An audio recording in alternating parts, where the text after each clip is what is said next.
I count it a privilege and an honor to stand here before you today. I share with some people that I don't go out much.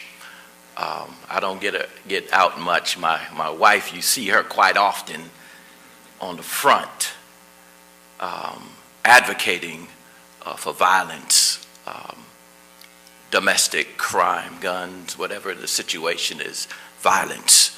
And my wife is out there, but I don't get out much. For one, because I didn't have the words to share.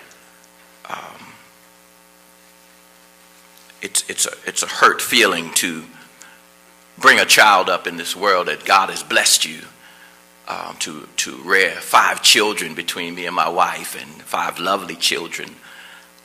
And we nurture them in the nurturing and admonition of the Lord Jesus Christ.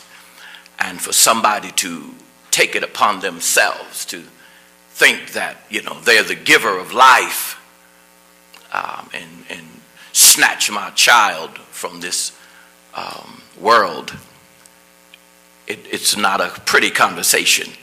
So I couldn't find the words, but I thank God for the church and those who know our story that we are standing here today as a product of the city of Boston, those that have prayed our strength in the Lord.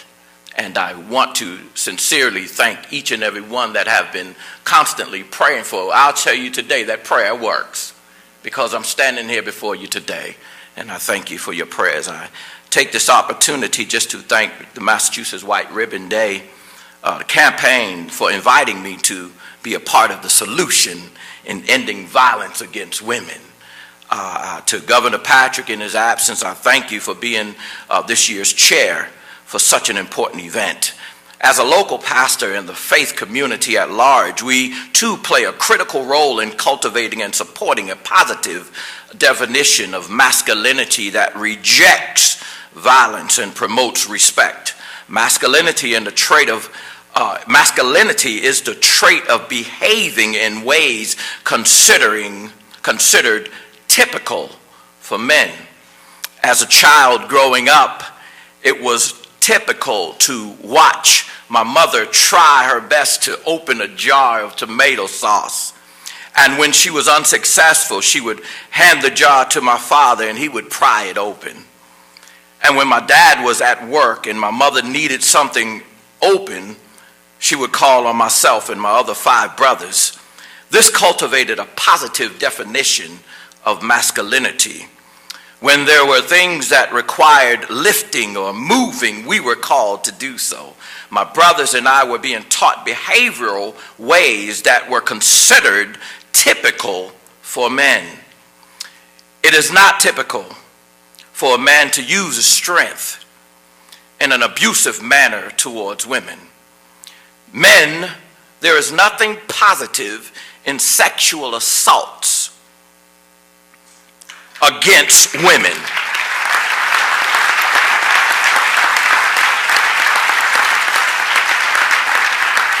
And today we are gathered to reject such actions and promote respect.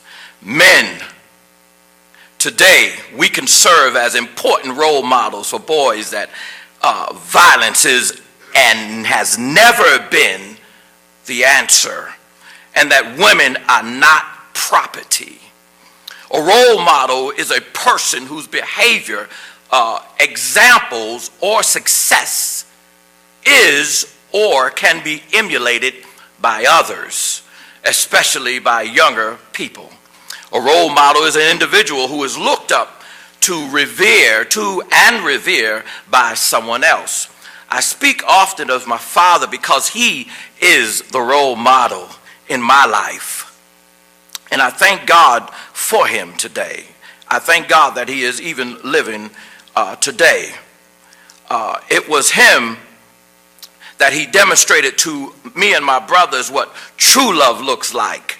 And because of his example, I too want to be that same role model. While I am a survivor of a victim of homicide through the epidemic of gun violence, I understand that violence happening in many forms, and there are many victims who survive and live with trauma of being victimized. I want to address how violence has it become a part of and how it affected my life. On October 4th, 2007, as you heard, that my 13-year-old son, Stephen Odom, while on his way home, was murdered. The trauma that my family experienced was very powerful and very painful, even to this day. I remember maybe a year after, the family was invited to a program at the Garden of Peace. In this garden, it is full with engraved stones of loved ones that have been murdered by violence. In my mind, I thought all these people had gone through the same type of violence my family has gone through, until I listened to a father tell his story of how his daughter was murdered through domestic violence. It was there that I learned that the pain I experienced through gun violence was no different than the pain this father felt through domestic violence. Violence of all types is unacceptable. And today I am here to take the pledge and being a part of the solution in ending violence against women and all other types of violence. Thank you, and God bless you, Jane Doe Incorporated, and your mission. Thank God.